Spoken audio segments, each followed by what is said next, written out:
No. Si no lo sabemos todavía, tenemos vamos al libro de la epístola de Colosenses. Estoy disfrutando enormemente de esta epístola y espero que según vayamos descubriendo verdades de esta epístola, vosotros también consigáis disfrutar de ello. Porque la verdad, en esta epístola, el apóstol Pablo nos dice algo que es sorprendente, que estamos completos. Amén. En él están escondidas toda la plenitud de la deidad. Y termina diciendo, estamos completos en él. No tenemos que buscar experiencias más allá. Todos los tesoros de la piedad están escondidos en él. Así que según vayamos descubriendo estas verdades, vayamos comprendiéndolas y experimentándolas, vamos a darnos cuenta de la maravilla de las verdades que hay aquí en este libro. Solo para hacer un repaso, porque hemos estado un poquito introduciendo otros mensajes de comienzo de año, etcétera, etcétera. Quiero hacer un pequeño repaso. Hemos tocado ya varios versículos. Vamos a leer el capítulo 1.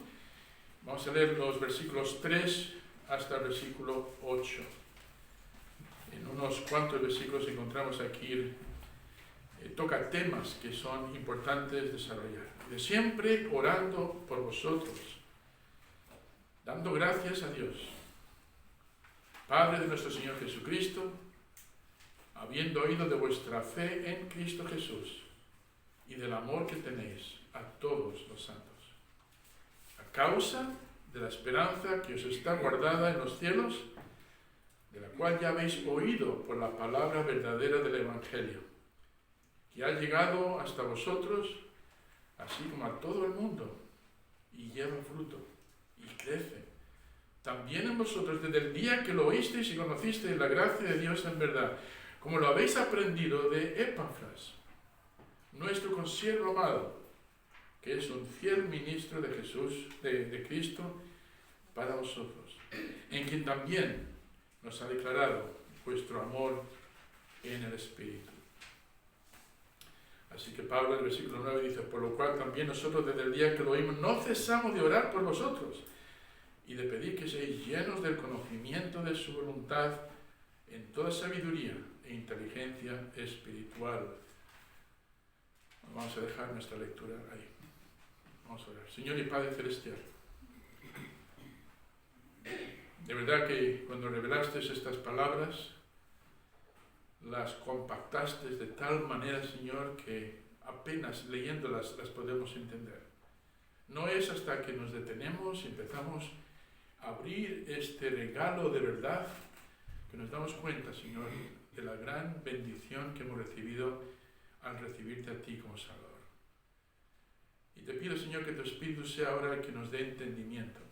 Yo puedo traer enseñanza, pero para comprender esto, Señor, necesitamos a tu Espíritu. Así te pido, Señor, que obres en cada corazón. Quizá haya aquí alguna persona que todavía no ha experimentado esa preciosa salvación de su alma. Quizá este mensaje lo vean como una invitación tuya a venir a ti. Quizá haya aquí algún hermano que está distraído, que se ha apartado, que se ha enfriado. Señor, espero que este mensaje o esta serie de mensajes puedan servir para avivar su alma, Señor. Y para aquellos, Señor, que estamos trabajando, sirviendo arduamente, ayúdanos para mantener el ánimo, Señor, para no desmayar. Recordar, Señor, que este mundo ofrece poco y que nuestra esperanza está puesta en los cielos, donde nos esperan grandes riquezas y sobre todo tu presencia.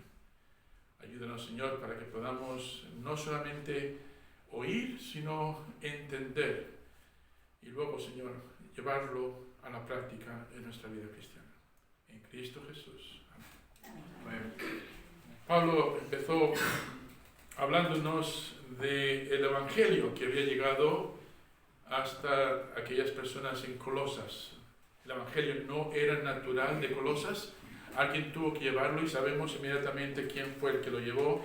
Nos dice en el versículo 7, como lo habéis aprendido de Epafras, nuestro consiervo amado, que es un fiel ministro de Cristo para vosotros. Entonces el Evangelio tuvo que ser llevado. Y este mensaje es para nosotros hoy. También hoy hace falta llevar ese mensaje de salvación. Es el buen mensaje, es la buena noticia. El Señor nos ha hecho embajadores de reconciliación. No es que Dios haya roto, digamos, la relación. Dios no ha hecho nada malo para romper la relación con el ser humano. Fue el ser humano el que la rompió. Y ahora es Dios el que ruega por medio de nosotros para traer reconciliación con el mundo. Nos convertimos en mediadores de esa reconciliación. Entonces vimos que llegó a través de Epafras, las maravillosas noticias llegaron allí. No sabemos qué resistencia tuvo Epafras cuando llegó a Colosas, pero supongo que lo tuvo, pero se mantuvo fiel. Y si analizamos bien la epístola, nos damos cuenta de que la palabra no solamente llegó a Colosas, sino que luego estos hermanos de Colosas se extendieron a otras vecindades, a otros pueblos cercanos. La palabra evangelio vimos que significa buenas noticias. ¿A quién no le gusta ser portador de buenas noticias? El otro día el hermano Antonio, no sé si hizo su baile de victoria, pero le dieron su carné del NIE. 3 años sufriendo, ¿verdad, hermano Antonio? Y cuando lo recibió, ¿qué hizo? No sé si hizo eso o no, pero era una buena noticia, saltaba de alegría. Cuando le den la siguiente noticia de que tiene un buen trabajo, ya no sabemos qué va a hacer. Pero nos gusta, hermanos, cuando recibimos una buena noticia y cuando lo ponemos en el WhatsApp, ¿qué pasa? Todo el mundo pone like, ¿no? High five. Esta gran noticia de que hay salvación para el ser humano a través de nuestro Señor Jesucristo. Pablo, ahí bien condensado, presenta esta gran noticia y dice: cuánto me alegro, cuántas gracias doy a Dios porque habéis recibido el mensaje, pero hicisteis más que recibirlo, creísteis en él. Y ahora recibo noticias de cómo se está creciendo. Imagino a Pablo allí pensando quizá 5 años antes, cuando estaba en Éfeso, enseñando a los discípulos, no sabría dónde iba a llegar ese esfuerzo de ministerio, pero a través de aquel esfuerzo, hermanos, se extendió el Evangelio por toda la región y ahora está viendo cómo está creciendo. Dice: mayor gozo no puedo recibir que oír que vosotros no os habéis quedado estancados, sino que estáis creciendo. Y nos damos cuenta, hermanos, que el Evangelio se centra en una persona. ¿Quién es esa persona? El Señor Jesucristo. Cristo es quien murió por nosotros y es quien resucitó. Y como vimos ahí en el versículo 5, dice que es la palabra verdadera del Evangelio. Satanás es un mentiroso y lo que quiere hacer es engañar, y intentó hacerlo a través de los falsos maestros. Entraron allí encubiertamente en la iglesia de Colosas, y la razón de esta carta es para avisarles de que tengan cuidado de que no sean desviados de esa palabra verdadera. Y por eso valoramos tanto este mensaje de Colosas, porque, hermanos, seguimos teniendo falsos maestros. Satanás sigue engañando. Hay mucho sincretismo, significa que hay un poquito de cristianismo y mucha cosa que se ha ido añadiendo a través de los siglos, hasta el punto de que hoy la gente no sabe lo que es el Evangelio. Utilizan la palabra Evangelio, pero no saben lo que significa. En el versículo 6 lo llaman es la gracia de Dios, es el mensaje de la gracia. Recordar la diferencia entre justicia, misericordia y gracia. Es Dios extendiéndose con algo que no merecemos para darnos salvación. Y esta gracia, hermanos, es para todo el mundo, como dice ahí en el versículo 6. Bien, hemos estado viendo todo eso. Lo que quiero hacer hoy es continuar. Vamos a ver versículos 4 al 6. Dice: habiendo oído de vuestra fe en Cristo Jesús y del amor que tenéis a todos los santos, a causa de la esperanza que os está guardada en los cielos, de la cual ya habéis oído por la palabra verdadera del Evangelio, que ha llegado hasta vosotros, así como a todo el mundo, que lleva fruto y crece, también en vosotros, desde el día que oísteis y conocisteis la gracia de Dios en verdad. Ahora, ¿qué podemos sacar de aquí? Pues hay mucho material que podemos sacar de aquí, y hoy lo que quiero tocar es el tema: habían oído y confiado en el Señor Jesucristo. No basta con solo oír. Me sorprendo, hermanos, de las personas que han venido a esta iglesia en los 26, 20 algo años que llevamos abierto, que vinieron, lo escucharon, algunos incluso te dieron la palmadita en la espalda diciendo: bien, gracias pastor, y nunca recibieron el regalo de salvación. Me causa gran tristeza eso, de que estuvieron tan cerca, pero no supieron echar mano a la gracia. Pero estos creyentes en Colosas, dice Pablo, dice: me alegro de que cuando llegó a vosotros sí echasteis mano a esa gracia, supisteis responder con fe. Y es posible que nos dé tiempo a ver el cuarto punto. No solamente les llevó el Evangelio, escucha, el cuarto punto, Epafras se dedicó a discipularles. Y desde el día que lo recibisteis, y Epafras no solamente le llevó el Evangelio, no solamente recibieron el mensaje de salvación, no solamente se apropiaron de la gracia de Dios, de la salvación, sino que ahora dicen: queremos más, queremos más. Tiene que crecer. Si no crecemos, ¿qué pasa? Nos quedamos eternamente como bebés. Y lo que el Señor quiere es que crezcamos. Yo tengo ahora un nuevo nieto, todos son preciosos, pero parece que el último es especialmente precioso, ¿verdad? Tan pequeñito, tan inocente, y te miran, y encima cuando les haces una gracia te sonríen. Entonces ya, tu mundo ha cambiado. El otro día estaba mirando por teléfono a su abuela, Maritza, haciéndole gracia. ¿Sabes lo que hacen las abuelas? Y empezó a sonreír. Y dice María: ¡uy! Quería meterse por la pantalla y darle una cuchara y darle un beso, ¿no? Pero sería horrible que ese bebé se quedase así de eternamente. Lo mismo pasa con nosotros como creyentes. Entonces, quiero que veamos el tercer punto. Habían oído y confiado en el Señor Jesucristo. Toma nota de la secuencia. Oísteis, habéis oído, y luego dice: conocisteis. Vamos a mirar de cerca versículo 4.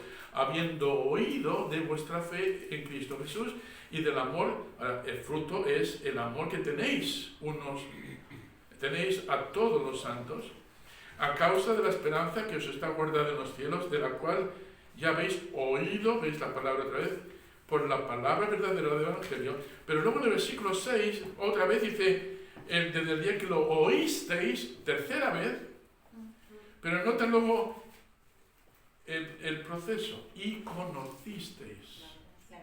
Esta palabra conocer aquí ya no es solamente conocer por haber oído, ahora es una experiencia. Se ha convertido en una experiencia. Si yo dijese: yo conozco Cuba, y Egli dijese: ah, sí, la conoces, háblame de Cuba. Y le digo: sí, porque me metí en Google el otro día, en Wikipedia, y estuve mirando de que tienes La Habana, tienes a gente así, no sé qué, comen esto, encuentras esta situación. Digo: yo conozco Cuba. Te diría: tú no conoces Cuba. Yo conozco Cuba, porque he vivido allí casi toda mi vida y he experimentado Cuba. ¿Veis la diferencia?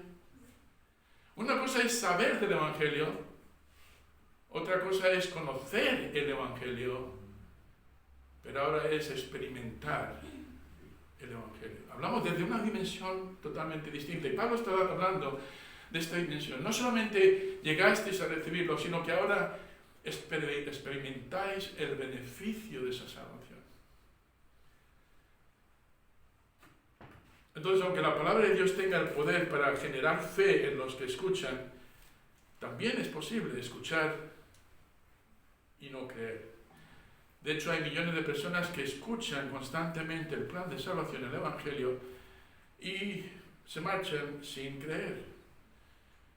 Muchas veces nos cuesta trabajo llevar el mensaje, a veces nos cuesta sufrir, nos cuesta derramar lágrimas por aquellas personas que hemos hablado y sin embargo no han respondido con fe.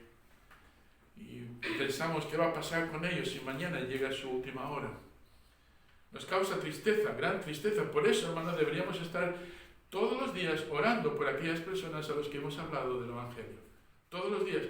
De hecho, debería ser prioridad número 1 en nuestras reuniones de oración, es decir: hermanos, ¿Te acuerdas de aquella persona por la que oré? El otro día fui a visitarla. Le di un poquito más. Sigue resistiéndose, por favor, orar para que el Espíritu Santo obre y les convenza. Eso debería ser prioridad en nuestras oraciones. Es posible, hermanos, oír y sin embargo no creer. De hecho, venid conmigo rápidamente a Juan capítulo 3. Capítulo 3, versículo 14, el apóstol Juan trata este tema. En Juan capítulo 3, versículo 14 hasta el 18 dice: y como Moisés levantó la serpiente en el desierto, así es necesario que el Hijo del Hombre sea levantado, para que todo aquel que en él cree no se pierda, mas tenga vida eterna. Porque de tal manera amó Dios al mundo que ha dado a su Hijo unigénito, para que todo aquel que en él cree no se pierda, mas tenga vida eterna. Porque no envió Dios a su Hijo al mundo para condenar al mundo, sino para que el mundo sea salvo por él. Ahora tomando el versículo 18. El que en él cree no es condenado, pero el que no cree ya. Eso es curioso, porque algunas personas dicen: bueno, yo espero que cuando me vea con Dios, Él de alguna manera pese mis buenas obras y mis malas obras. No sabemos si podemos entrar en el cielo o no. Bueno, aquí dice que podemos saberlo. El que no cree ya ha sido condenado. No tiene que esperar al gran trono blanco. Ya está condenado. Y está condenado por una simple razón: porque no han depositado su confianza en el Señor Jesucristo. No han experimentado esa salvación. Hay una idea hoy en día muy peligrosa de personas que van por ahí diciendo: no importa lo que creas, mientras que creas. Yo me interesa y digo: ¿qué? No, solo ten fe. Digo: sí, pero la fe vale tanto como en lo que lo depositas. Si no tienes nada en que depositarlo, no vale tu fe. No es fe en fe. Había un hombre que siempre se resistió al mensaje de salvación que le llevaba un creyente, y no esperaba que un día iba a encontrarse en el lecho de muerte. Y llamó a uno de sus buenos amigos que le decía: mira, no creas a esos cristianos, pero tú ten confianza, ten esperanza. Estaba ahí en el lecho de muerte, llama a su amigo, y su amigo le agarraba de la mano y decía: tú, agárrate fuerte, ten esperanza, ten fe, decía, ten esperanza. Y el otro se desesperaba más diciendo: sí, pero ¿en qué? ¿Ten esperanza en qué? ¿En la esperanza? Nuestra fe tiene que tener algo a lo que agarrarse, tiene que ser algo firme y fuerte que nos pueda salvar. Cristo es la roca de nuestra salvación. Amén. No es creer en creer, es depositar tu confianza en lo que Él ha hecho en la cruz. Esto era el mensaje de Pablo por donde quiera que fuera. La fe que salva involucra, es el qué, toma nota, la mente, las emociones y la voluntad. Si afecta solamente las emociones, tienes un problema. Hemos visto personas que han hecho profesiones emocionales. Igual que llegaron, se marcharon. En el pueblo español y latino, es muy dado eso, de responder emocionalmente. No es malo las emociones, amén. Es importante que el corazón esté en ello. Pero requiere el intelecto, la mente y también la voluntad. Cuando una persona llega a conocer a Cristo, no ocurre porque sí. Yo conocí a personas que decían: yo fui salvo en algún lugar, pero no me acuerdo dónde ni cómo. Es igual que si yo dijese: yo me casé con Marisa, pero no sé dónde, ni cuándo, ni cómo. Yo dije sí, pero no sé dónde, ni cuándo, ni cómo. Requiere emociones, requiere la voluntad y requiere una mente decidida. Es solo así que la salvación se produce. Si solamente involucras el corazón, pero no hay una convicción mental, una comprensión, solamente has hecho una profesión y seguramente, escucha, esa profesión te lleva al infierno. Hay muchas falsas profesiones hoy en día.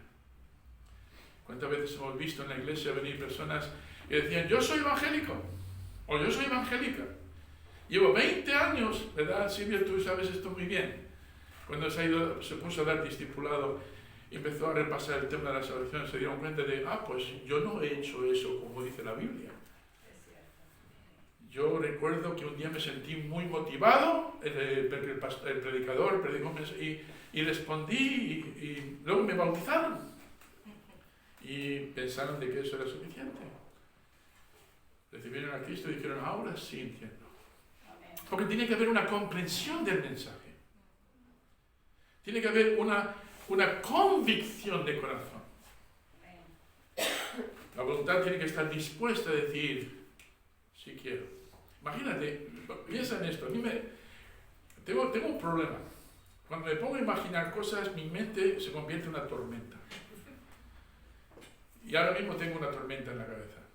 Imagínate que voy ante el oficial que me va a casar con Maritza y me dice, ¿desea usted a esta mujer como su legítima esposa? Y digo yo, pues no sé. Pregúntamelo mañana, ahora mismo no estoy convencido. ¿Usted ama a su esposa?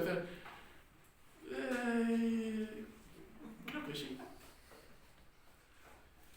No, debería haber un sí quiero, es un sí decidido, pero como resultado de una convicción que se ha producido, como resultado de un cambio de mente. Antes yo tenía mi esperanza puesta en esta dirección, en estas cosas, pero ahora he comprendido que el único camino, no solamente para la vida eterna, sino para la vida en sí, es Cristo. Amén. Creo que Pablo lo entendió bien ¿cuántas veces me oís decir eso? Para mí el vivir es Cristo. Es una frase que se clava en la mente diciendo, pero Pablo, ¿cómo puedes reducir toda tu existencia en un nombre? Pablo dijo, para mí es fácil. Cuanto más muero, más vida tengo. Cuanto más me olvido de mí, más Cristo se manifiesta en mí. Para mí, la vida que tiene sentido, que merece la pena vivir, es cuando Cristo está en el centro. En el centro de tu salvación y en el centro de tus prioridades. Mira lo que dice en el capítulo 2, versículo 5. Dice, porque aunque estoy ausente en el cuerpo, no obstante en espíritu estoy con vosotros, gozándome y mirando vuestro buen orden y toma nota, la firmeza de la fe, de vuestra fe en Cristo. Firmeza de vuestra. ¿Sabes lo que está diciendo, hablando aquí? De la roca de tu salvación. No es que las personas pierdan su salvación, es que nunca estuvieron fundados en la roca. Yo hace tiempo, ¿te acuerdas, Francisco, cuando salíamos con Zodia y echábamos el ancla para pescar, nos damos cuenta que nos habíamos movido 20 metros. Y dije, ¿de qué? Aquí están pecando los peces y los peces no pican. Y claro, si estás en el vasto mar no te das cuenta de que te has movido 50 o 100 metros. Y claro, decía, pero ¿por qué se ha echado el ancla? ¿Sabes por qué pasó? Que el ancla cayó en la arena y el agua te movía y lo único que hacía era marcar la arena y no hacía nada. Pero cuando se quedaba bien anclada, hermanos, a veces se quedaba tan bien anclada que no podíamos quitarla. Hacíamos así. Y digo, me parece que he perdido el ancla, oye, porque no hay manera de sacarla. Dábamos vueltas con la barca así, para ver si el ángulo podía soltar el ancla. Y a veces, más de una vez, tuve que cortar el hilo, porque era imposible arrancar el ancla. Hermanos, cuando nuestra fe está anclada en Cristo, en nuestra roca, no hay forma de remover ese ancla. Y es lo que el Señor quiere. Dice, mirando vuestro buen orden y firmeza de vuestra fe en Cristo. Y luego en el versículo 7, habla de estabilidad, arraigados y solidificados en Él y confirmados en la fe. ¿Cuántas palabras, Pablo? Firmeza, orden, arraigados, solidificados, confirmados. ¿Por qué tantas palabras? Porque cada una de estas, hermanos, entendiéndolas y practicándolas, nos va a dar una vida cristiana consistente. Quiere que seamos firmes y estables. El cristiano que anda, ay, pues yo no sé si quiero o no quiero, ese cristiano, hermano, no está alimentándose bien de la palabra de Dios. sin embargo tenemos muchos hoy en día. Una pena. Firmeza, estabilidad. Entonces cualquier enseñanza religiosa que destrone a Cristo, como hacían los falsos maestros. Los falsos maestros decían, sí, Cristo, bien, pero necesitas algo más. Y Pablo decía, no. Cristo si está en el trono de tu corazón, con Él lo tienes todo. Solamente sigue escarbando porque ahí vas a encontrar todos los tesoros que necesitas para tu vida piadosa. Epafras dice, fue el que os llevó el mensaje, pero ha hecho algo más. Os ha profundizado más en la palabra. ¿Sabéis por qué es importante la escuela dominical? ¿Sabéis por qué es importante los miércoles el estudio bíblico? ¿Sabéis por qué es importante el seminario de crecimiento cristiano? ¿Sabéis por qué es importante tener discipulado uno a uno? Si no lo sabéis, me da pena, porque desde este púlpito lo hemos enseñado muchas veces que es crucial para el crecimiento, para tener que orden, firmeza, arraigados, solidificados, confirmados. Todas esas herramientas están diseñadas para establecernos en la palabra, establecernos en el funcionamiento de la iglesia y establecernos en el servicio cristiano. Si estas cosas no están en su sitio, hermanos, vamos a perder el equilibrio, el ancla sencillamente va a estar peinando la arena del mar y no va a estar bien anclado. Y en este tiempo de experiencia lo que vamos a ver, hermanos, es mucha pérdida. Pablo decía, espero que el trabajo que hemos hecho no se pierda. Muchas veces me he hecho esa pregunta, Pablo, ¿cómo puedes tener miedo o temor de que el trabajo que hiciste no se perdiese? Y dice, sí, porque muchas veces se pierde. No se ha aprovechado bien. No es que no se hizo bien, es que la persona sencillamente lo escuchó, pero no lo practicó.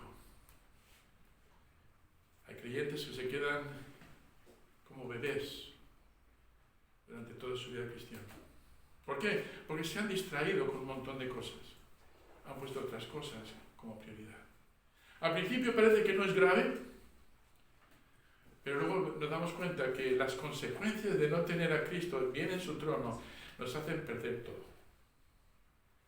En Juan capítulo 15, con la parábola de la vid y los pámpanos, lo podemos entender. Jesucristo dijo, separados de mí. Bien fuerte. Separados de mí. ¿Nada? Yo diría que algo sí, pero no algo que permanezca.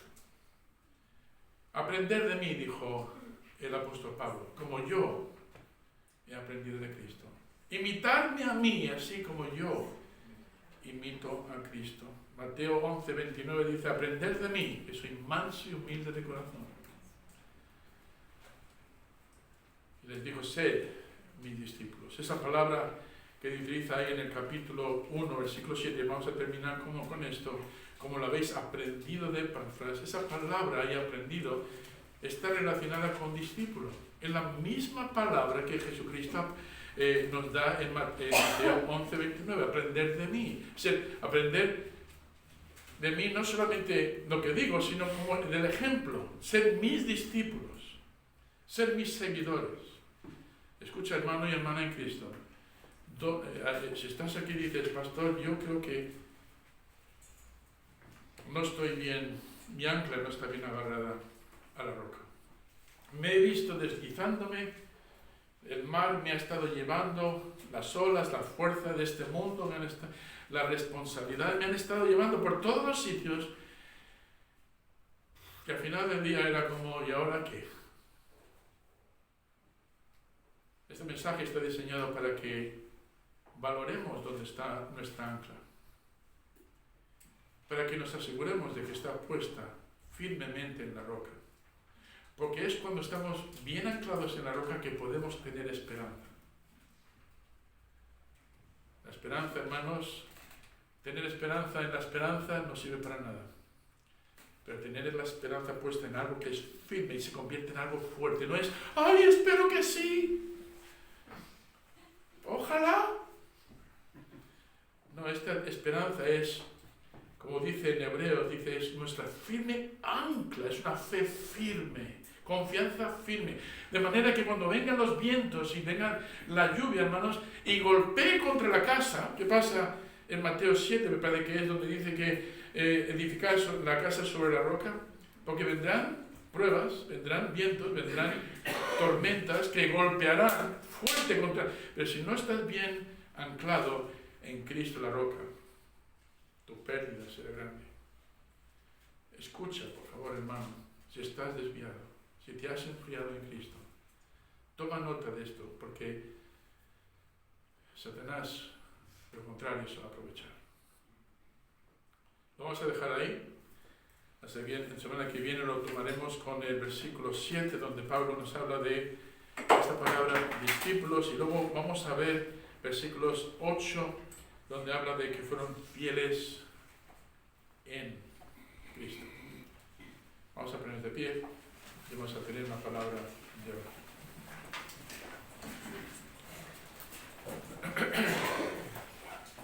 Señor y Padre Celestial, yo te necesito hoy más que nunca, Señor. Al ver estas exhortaciones que Pablo y estas enseñanzas que Pablo nos da aquí, me di cuenta de que más de una vez me he desviado. Más de una vez puse mi confianza en lo material, en lo físico. Más de una vez me he visto siguiéndote solamente con el corazón, con las emociones. Me he dejado llevar por las emociones. Sí, mi vida, Señor, era inestable. Pero gracias a mensajes como estos nos podemos dar cuenta de que podemos navegar otro poquito más adelante, buscar la roca y echar ahí el ancla y asegurarnos de que se mantiene ahí. Porque cuando es así, estaremos firmes. Estaremos viviendo vidas provechosas. Estaremos experimentando tu bendición, Señor, tu prosperidad. La diferencia de tu prosperidad, la diferencia de la prosperidad que nosotros buscamos es que es una prosperidad que permanece, que deja sustancia, que no vuela al final del día, al final del año. Es algo que deja una experiencia. Ayúdanos, Señor. Por favor, ayúdanos hoy. Los que estén apartados, que se acerquen. Los que no te conocen todavía como Salvador, no han arreglado cuentas contigo, que vengan. Que hagan las preguntas clave, Señor. ¿Qué necesito hacer para ser salvo? Y para aquellos que estamos trabajando y queremos mantenernos firmes, ayúdanos a recordar estas cosas. Tenemos a Pablo, tenemos a Pedro, tenemos la palabra que nos trae recuerdo de todo esto. Ayúdanos, Padre, en Cristo Jesús. Amén.